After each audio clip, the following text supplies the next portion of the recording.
Hello and welcome to Turner Time Tutorials. This video is on how to clear history, cookies, and data in Safari on your iPad. Since Safari is a full browser and stores cookies, the websites you visit most often may act sluggish.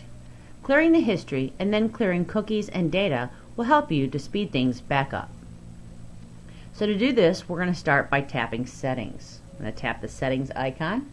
And we're going to go down on the left side and we're going to tap Safari. Toward the center here, you'll see Clear History and Clear Cookies and Data.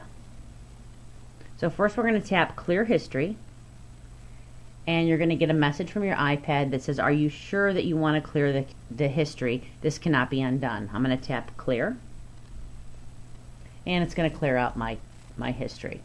And the next thing we want to do is Clear Cookies and Data. Again, you're going to get a warning message. All of our open tabs in Safari are also going to be closed when we do this. I'm going to go ahead and tap Clear.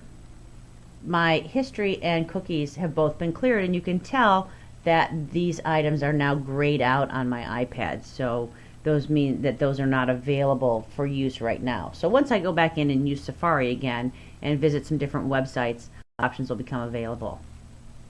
Depending on how much you use Safari is going to depend on how often you're going to want to clear your history, cookies, and data.